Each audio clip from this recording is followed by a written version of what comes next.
জোরে জোরে কি আল্লাহু আকবার বলা যাবে না?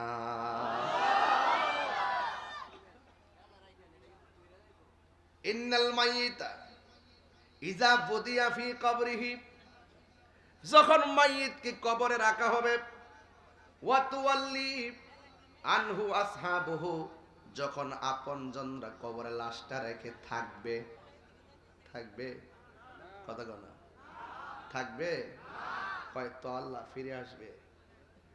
কবরে আপনজনের লাশটা রেখে মানুষ কি আসবে? যখন ফিরে আসবে, ইন্নাহু লা ইয়াসমাউ নিআলিহিম, কবরের মানুষটা আপনজনদের পায়ের আওয়াজটা কবরের ভিতর থেকে শুনবে। চিৎকারে মেরে কে আল্লাহু আকবার বলা যাবে না? ভাই রে ভাই,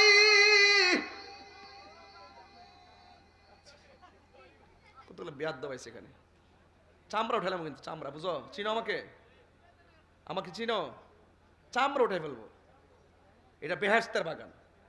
আমি নবীর হাদিস পড়তেছি, তুমি পাকনামি করো জীবন ধ্বংস হয়ে যাবে। কিন্তু আমি অ্যালার্ট করছি না একবার, দ্বিতীয়বার টান দেখেন নিয়ে আসবো।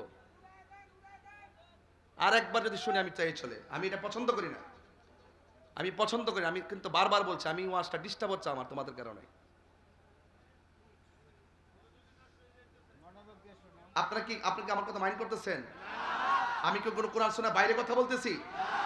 আমি একটা অশান্ত পরিবেশকে শান্ত করে আধ্যাত্মিকতার হৃদয়ে ধারণ করে ইহকালে পরকালে একটা সিলেবাস দিতে গিয়ে আওলাদ রাসূলকে পাশে বসিয়ে আপনাকে দুনিয়া থেকে আল্লাহকে প্রাপ্তির জন্য আজকে ওয়াদাবদ্ধ হওয়ার জন্য আমি কথা বলবো, আর আপনি দুনিয়ার পাকনামি করবেন, আপনাকে সেই সুযোগ দেওয়া হবে না। আমি পরিষ্কার বললাম, আরেকবার যেন না হয়। পাকনামি করো, বলেন আমার সাথে, ইজ্জতের মালিক কে? আরো জোরে, ইজ্জতের মালিক কে?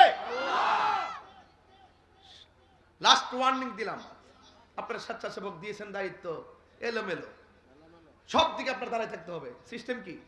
সবাই যে আমাকে একবারে খুব মহব্বত করে আসছে সেরকম না। কেউ আছে এই প্রোগ্রামটাকে, যত আমি ভালো কথাই বলি, এই প্রোগ্রামটাকে হাসি তামসা করে, এই প্রোগ্রামটাকে বানচাল করার ষড়যন্ত্র করে। আর যেন আমি না শুনি বলে দিলাম, লাস্ট ওয়ার্নিং। সকলে আওয়াজ করেন আল্লাহু আকবার, বলেন ইয়া রাসূলুল্লাহ। আমাদের আসল ঘরের নাম কি? এই আওয়াজ আমাদের জন্য আসল ঘরের নাম কি? আরো বর্গ, আসল ঘরের নাম কি? কবর থেকে মানুষটা পায়ের আওয়াজ শুনতে পায়, আপনি বুঝেন ওই সময় তার মনটা কি করে? ভাই আমার, আমার তোরা গোসল করাইলি কবর যদি থাকলে না, আরে আমার বাজারে তো নতুন কাপড় কইরা বাইন্ডিং করলি, তোরা দি কেউ কবর পাশে তাকস না। হাজার হাজার মানুষ আমার জানাজার নামাজ পড়লি, একটা মানুষ দি কবর আইলি না। শেষবার মনে করছি দুইজন কবরে আমার নাম আছে, আমার কবরে মনে হয় থাকবে, তোরাও দি থাকলি না। এই হাদিস শরীফের মধ্যে কি সুন্দর কথা শুনে যান রে বাবা। ও বন্ধু, এবার মাটি দিতে